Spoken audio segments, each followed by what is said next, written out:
New York. Nikki Haley became a trusted member of Donald Trump's inner circle over the past year, but she's recently refamiliarized herself with the downside of professional success. Rumors of an affair, this time with the President of the United States. Trump's ambassador to the United Nations calls the chatter highly offensive and disgusting, the result of what happens far too often to strong women.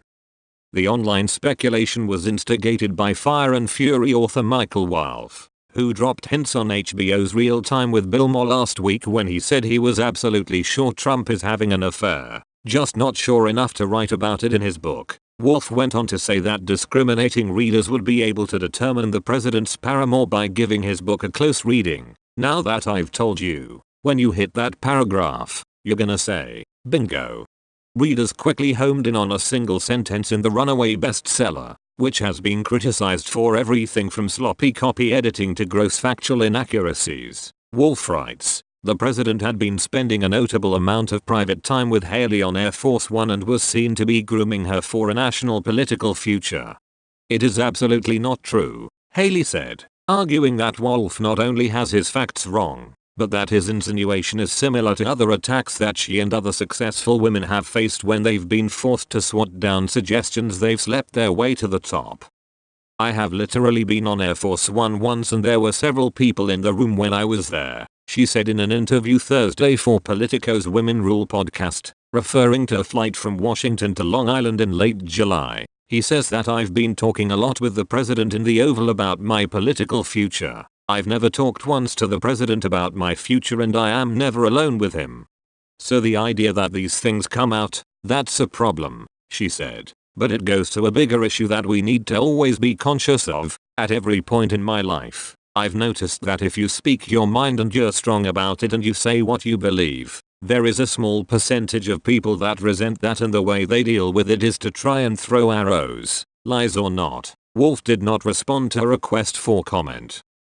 During a 40-minute conversation at the US mission to the UN in Manhattan, Haley not only swatted down Wolff's allegations, but also discussed how the daughter of Indian immigrants raised in small-town Bamberg, South Carolina, got into American politics, wending her way from the state house to the governorship of the Palmetto State and now, to Turtle Bay, where she represents a president she spoke out against during the Republican primary.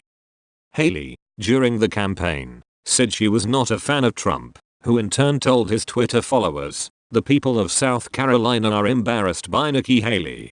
When she joined the Trump administration, Haley was already considered a rising star in the GOP, a young and compelling red state governor, but Trump's unexpected rise seemed to serve as a rebuke to the Republican Party Haley represented, a more inclusive, diverse, and welcoming coalition, tapped to deliver the Republican response to President Barack Obama's final State of the Union address. She warned her fellow party against following the siren call of the angriest voices, a not so subtle jab at Trump. But the real estate mogul went on to win the South Carolina primary, besting Haley's preferred candidate, Marco Rubio, by 10 points. And then Trump asked Haley to join his administration. Having risen from a state legislature, she had little preparation for the job.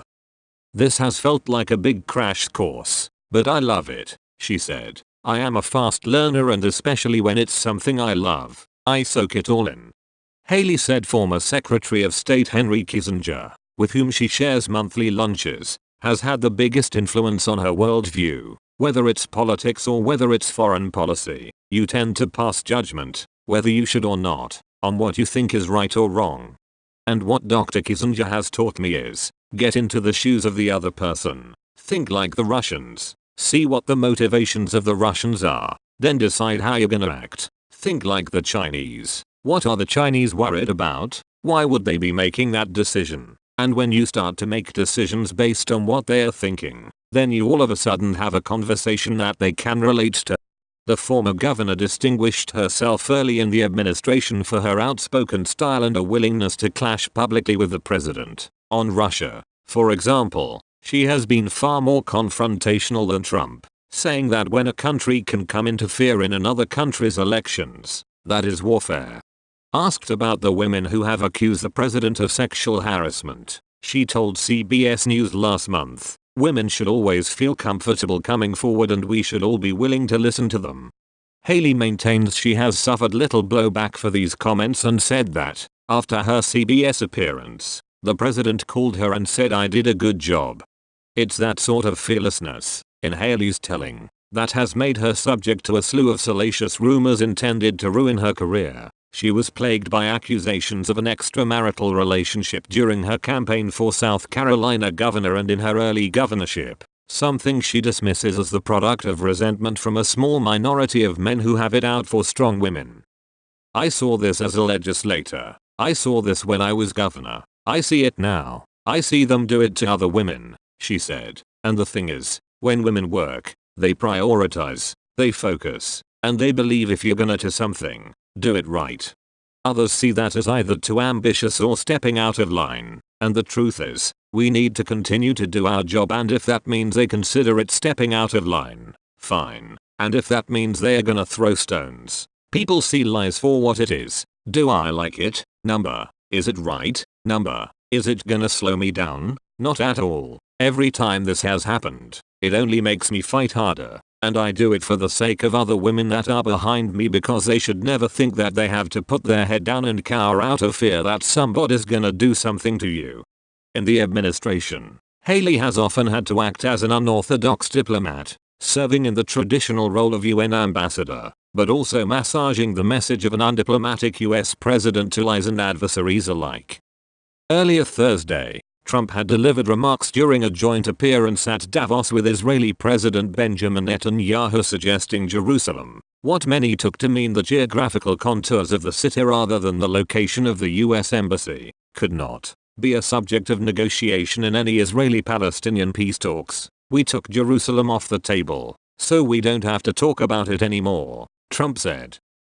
Haley told the UN Security Council the same day that the US, in moving its embassy, had done nothing to prejudge the final borders of the city, and told Politico that the president was referring not to the geographical contours of Jerusalem but to the location of the embassy, though its location has never been the subject of negotiation between the Israelis and the Palestinians.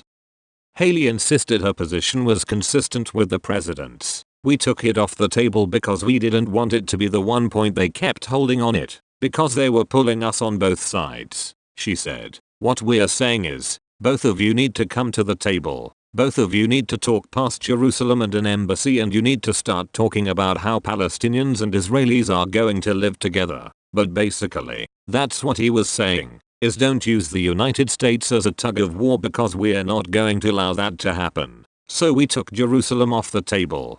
Consider it an exercise in diplomacy, Trump style, something at which Haley has become an expert over the past year. I agree with most everything he's done policy-wise. I just have one way of dealing with it and he has another, but we get along great and I agree with most everything that he's done, she said.